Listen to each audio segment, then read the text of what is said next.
Well, did I learn a lesson in how important I do need to take my ups and how important I do need to take my downs. Because let me tell you this, if you give a segment a down and some people think that it deserves an up, they go crazy. But I appreciate you caring. I care about you too. You live right down in my soul and in my heart. My name is Simon Miller. You are watching WhatCulture Wrestling. And look, you should be pumped about Raw because it is the Raw just 24 hours after the Royal Rumble. And as we all know, when WWE does do a big event, that kind of bleeds into Raw and it bleeds into SmackDown. We'll get to SmackDown in around about a day or so. But right now, get your brains ready and let's up those downs for Monday Night Raw. We're all ready to go because look, the Millertron is here and I love the Millertron. If you say something I don't like, maybe one day I'll throw you through it like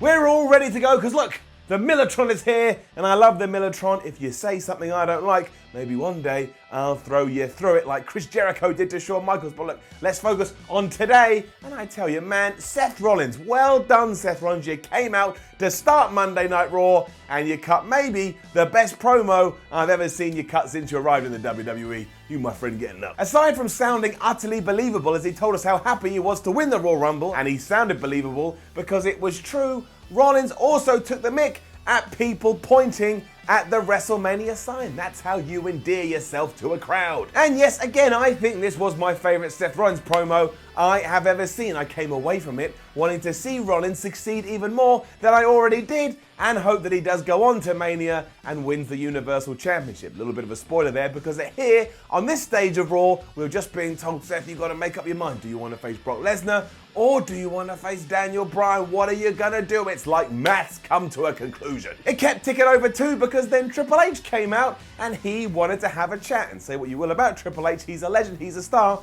It's exciting when his music hits. And also, as well as all of that, he was all emotional too, and it goes to show the power of words. It doesn't really matter what you say as long as you say them with feeling and with real meat. Not Sean Stasiak.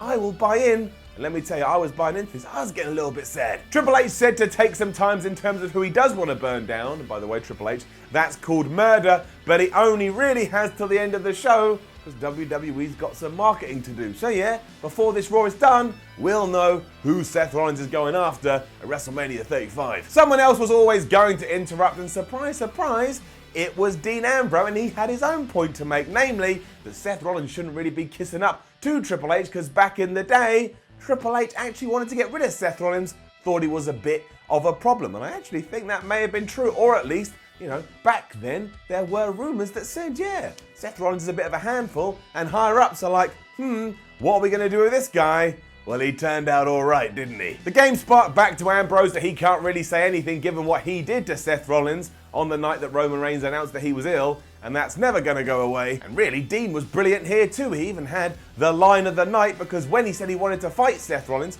Triple H went to leave, and Ambrose said, do you have to go and ask your father-in-law for permission? And the crowd chanted, yes, he does. I love that. It was really nice. That ticked off Triple H so much that he just called out a referee. And yeah, we are about to get Seth Rollins versus Dean Ambrose. And I tell you this, put another up on that counter because so much happened here and all of it was so good, it deserves it. That's right, look at the power I wield. The power of numbers. The match itself was good too because of course it was. I personally don't believe these two can have a bad match.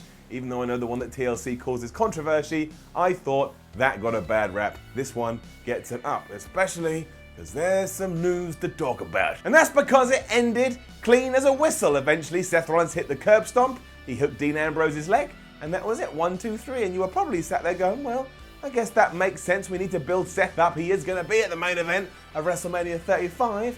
But what are we doing with Dean Ambrose? Even more so, because at the Royal Rumble, he didn't do anything. So, pissed off that he had lost, Ambrose grabbed the mic and he was about to talk about something to do with his WWE contract, and then he was interrupted by Nia Jax and Tamina, and straight away your eyebrows should be going up like this. Because as soon as Dean took his eyes off Nia Jax, she attacked him from behind, the momentum took him out the ring, and while it kind of looked like he wanted to fight her, referee stopped him, and it kind of led you to believe Are we going to do some kind of program between Nia Jax and Dean Ambrose?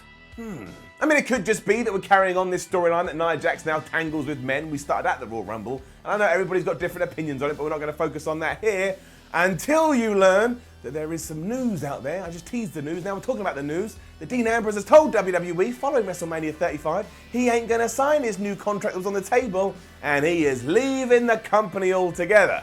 That explains why he does a clean job on Raw, and could explain why he may be about to feud with Nia Jax. That's all I know, and just to caveat it all, I will say that Nia doing this has actually made her character more interesting, and I actually want to see her on my TV screen, so therefore, WWE's probably done a good job with this. It was then Tamina and Nia taking on the team of Mickie James and Alexa Bliss, and whoever won here was gonna move on through the qualifying rounds to eventually get in that Elimination Chamber to compete for the first ever women's tag team titles. It was fine. The idea was that while Jax and Tamina are a team, Bliss and James weren't really connecting that well. For example, at one point, Bliss from the top rope, she was going to attack Nia Jax, but as soon as Jax clocked her, Bliss thought better of it because she didn't want to get her ass kicked. She still did get her ass kicked. Eventually, Nia Jax gave Mickie James and Alexa Bliss a double Samoan drop, and then she pinned Mickie James. Nia Jax, Tamina, they going on to the Elimination Chamber, or whatever colours, I don't know, maybe another round. Wasn't really made clear. I do think that Jax has found her niche within the last 24 hours though, so you can come and yell at me, and I look forward to it. Our run of positivity ends though, because then we got to Kurt Angle, and what on earth are we doing? Down. It started with an Angle promo that was oddly edited to begin with, so already it started to feel a little bit awkward, and then he said straight up, look, everything that happened with Drew McIntyre a few weeks ago, I've moved past that, and it won't happen again when I take on Baron Corbin in a few minutes. That was a blip. Well, it wasn't a blip, and instead, Corbin beat Kurt Angle in around about 3 minutes, as if he was a piece of cheese. It was the commentary that made this even stranger. Michael Cole was telling us that Angle has to compete, he has to be back in the ring because he needs to provide to his family, and then Renee Young and Corey Graves yelled at each other, literally throughout the entirety of this, and I sat there going, I think this is meant to be entertaining, but I kind of feel like I want to turn it off, because it's almost like I'm not here, and they don't know they're live on TV. It was not good, and I think Angle's new storyline is down on your luck former hero, now trying to make ends meet. We know we've tried that before, and it's never really worked, and it just makes Kurt look like, well, I don't even know. It doesn't make him look like the legend that he should be. That's right. Finn Balor was out next after walking backstage and passing the likes of Heath Slater, Rhino, Bayley, Sasha Banks, and also Otis Dojovic, who was there flexing and kind of grinding. And look, WWE, I'm always happy to put my hands up and say you proved me wrong, and you proved me wrong. As soon as Otis started doing this, I laughed. I really like the guy, and I actually quite enjoy what you're doing with him on the main roster. More for me, give it an up. Finn was selling his injuries from last night and said that while he did everything he could do to beat the Beast, unfortunately he came up a little bit short, but he did make Brock Lesnar believe, which is why Brock absolutely pulverized him even after the match was finished. You remember what happened?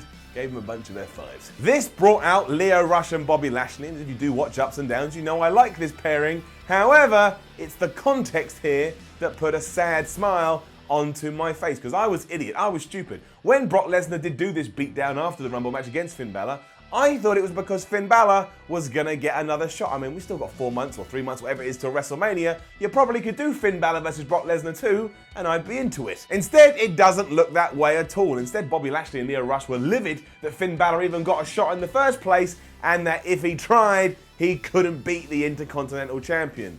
Even though around about a month ago, Finn Balor did indeed beat Bobby Lashley, who just so happens to be the Intercontinental Champion now. He wasn't back then and he lost. All this just resulted in it being Lashley's turn to leave Balor laying, and that's what we got. So yeah, Sunday night, Finn Balor left laying. Monday night, yeah, Finn Balor left laying. And I tell you, that does absolutely nothing for Balor's character, because he was up with momentum and now he's gone crashing down again. And when you go crashing down, you get a down. Lio Rush did call Balor a twerp though, and I like that, and I like Lio Rush in general.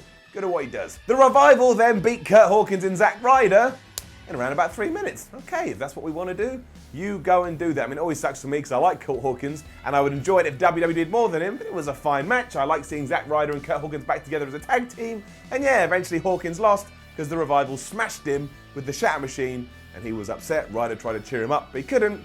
You should be happy now, because you're getting it up. Hilarious promo with Daniel Bryan followed. He was in the back with his new heavy Eric Rowan, and he said that he doesn't support Seth Rollins' thinking, because all this promoting of burning things down is air pollution. Daniel Bryan, ladies and gentlemen, the man that can officially do no wrong. He's getting it up. Right, so in case you're wondering, Elias now seems to be a heel again. He was out doing his whole guitar stuff, and saying the fans, they screwed up. He gave them an opportunity, but they don't respect him like he wanted, so they all need to shut their mouths. However, he also appears to be feuding with Jeff Jarrett, who made his return to Monday Night Raw after he returned to the WWE at the Royal Rumble in the number 2 position. But that's not all, because he's also doing it with the Road Dogg Jesse James, who was also in this segment. Now, before I do crap all over it, I'm not going to crap all over it because the fans absolutely loved it. There was a nostalgic joy to this. Made me feel all fuzzy. When you feel fuzzy and the live crowd liked it, only one thing to do, you gotta go with it. It gets it up. I don't really know what the point of it was, but hey, who cares? Again, Elias came out, insulted the fans. Jeff Jarrett came out and said, don't insult the fans. Then the Road Dogg appeared. He made a joke about masturbation, and that was that. They started singing With My Baby Tonight. The Drifter didn't want to hear that, so he hit them both with guitars. And I'll be honest, I actually quite enjoyed seeing Elias take control of this segment. Just the way it was laid out. I was like, can you hit them with the guitars now, please? Thank you very much. But it was entertaining, it was unexpected, and it did really break up the pacing of Raw because it was so surreal and made me feel like I'd gone back in time. I was ready to kind of get back into the modern day when all was said and done. Also, a massive shout out to Jeff Jarrett. Your punches, Jeff Jarrett, are absolutely brilliant and probably the best on the entire roster. And also, Double J, congratulations, because the rumor is you've been hired back by WWE. You're going to be a producer and do stuff on screen, like this. I'm alright with that. Jeff Jarrett. Double J, E, double F, double J, whatever. Good news too, Mojo Rawley is back. Bad news, he's got some weird gimmick where he was yelling at himself in a mirror, saying that he was the reason for his own failures. But again, he was doing it into a mirror. So either he really hates mirrors, or he hates himself. We'll come back to this next week to see actually if it goes anywhere. Because 9 times out of 10 with Mojo Rawley, they put him on TV, then it just goes again. Yeah. Our next women's tag team qualifier for this Elimination Chamber event was, well, not as well put together as the other one. Down. It was Liv Morgan and Sarah Logan taking on Natalya and Dana Brooke because Ember Moon got injured at the Royal Rumble. She hurt her elbow. Now she needs surgery. So all best wishes to Ember Moon. I hope you get better soon. Natalya and Dana Brooke fell out before the match even started, and that just tied into everything. When we did square off, Logan eventually kicked Dana into Natalya. That created all kinds of like, oh no, what's going on? So Morgan just rolled up Natalya. They're out. Riot Squad move on to the Elimination Chamber, or again, whatever's next, I don't know. Ronda Rousey time now, and look, yes, did Ronda Rousey kind of get a bit stifled and screw up her promo lines? Probably because she was surprised by the reaction she got in Phoenix? Yes. Yes, she did. But is she going to get an up, or is she going to get a down for that? No, she's not, because we don't give ups and downs when it comes to mistakes. Everybody makes mistakes. Get off your high horse if you jump down Ronda's throat for this. And you have to like Ronda. You can think whatever it is you want to think about the former MMA superstar, but everybody screws up. That's just life. What we will focus on is that she had a good match with Bayley. I really enjoyed it. And then had a main event segment that felt like absolute fire when Becky Lynch arrived. When you take all of that and you wrap it up with a bow, it gets an up. Come at me. The story of the match was that at one point Ronda tweaked her leg and Bayley went after that like a shark who smelled blood. But it wasn't enough, because of course it wasn't. And as soon as Ronda had locked in the armbar, Bayley tapped out quicker. Then No Way Jose lasted in the Royal Rumble. I like that though, because we've made that finisher absolutely devastating. If Rousey gets you in it, you gonna tap because you've got no choice unless you want to break your arm. Also, another credit to the Raw Women's Champion, because she sold said arm from the previous night and we never see that anymore. Remember, she smacked the ring post and it went all out? She was still acting like it hurt. Yes. Then Becky Lynch's music hit though, and the roof absolutely blew off the place. Fans went nuts, turned Ronda heel as they booed the absolute hell out of her, and Becky came with the fire as she said, I told you I'd make my way back to you, Ronnie, and I don't need any time to think like Seth Rollins. I choose you. It was a really good back and forth too, and you can easily buy into the fact that these two probably hate each other. There's a rough edge to it, which makes it all seem real, especially when Ronda Rousey told Becky Lynch that she could kill her with her bare hands, and the only reason she doesn't is because she has decided not to. Rousey, you can't murder people, it's just pro wrestling, calm down. Also, in a match, that would probably end in a DQ. If you murder someone, you're going to get disqualified. This was so electric though, it did make me question whether adding Charlotte to this is actually the right idea. That is currently the plans, or so is being said out there in internet land. But if you're looking for something that feels and looks and smells like a WrestleMania main event, go and watch this segment. It's right there. It will also remind you why you love wrestling and put some hair on your teeth, or give you some good old-fashioned goosebumps.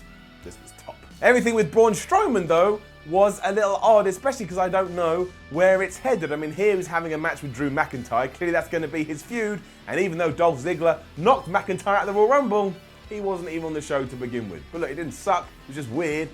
It was meant to be Braun versus Drew, but it never really got going because Baron Corbin came out and he just helped his old running buddy beat up Braun Strowman, who, yes, used to be the third member in that running buddy team. He fought back for a little while, but eventually got Claymore kicked out of nowhere, and seeing McIntyre and Corbin celebrate was if we'd gone back to like October last year, whenever it was. You remember? The Dogs of War. Also important to note that before this, there was a backstage segment when Braun Strowman went up to Seth Rollins, shook his hand, and said, make sure you make the right choice tonight in terms of who he wants to face at WrestleMania.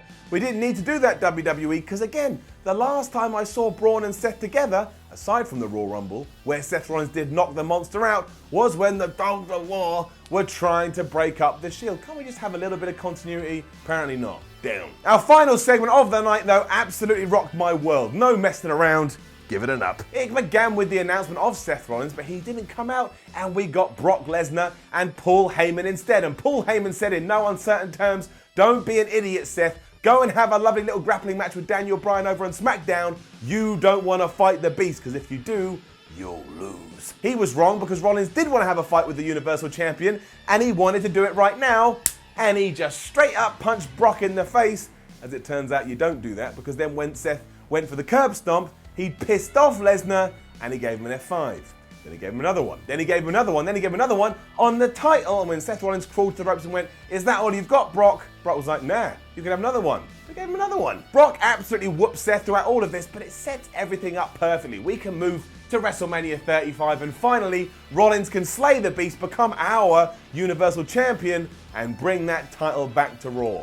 It went off air. This was a really good episode of WWE's Monday Night Show, and given everything that happened at the Rumble too, I'm quite high on WWE at the moment. I know I am usually, but I'm doubly high, and I'm sure people are like, oh, I can't believe it's so, that's rubbish. And yeah, the pay-per-view was too long, but I don't care, man. I'm buzzed, and I can't wait to see what they're going to do on SmackDown. Can't wait. Maybe I'll just go to sleep until tomorrow, get up and do ups and downs. Won't have to watch SmackDown first, but you take my point. Now, don't forget to leave a comment below and let us know what you thought about Raw last night. Did you like it? Did you hate it? Do you want to come and punch me in the face? Like, share, and subscribe. Head over to WhatCulture.com, read yourself some articles, follow WhatCulture on Twitter, at WhatCulture WWE, and you're already here. There's loads of content on WhatCulture Wrestling. Why don't you go check it out? My name is Simon for WhatCulture. Thank you very much for watching. And again, 24 hours time, I'll see you soon. Or get in your time machine and go and watch those ups and downs for the Royal Rumble.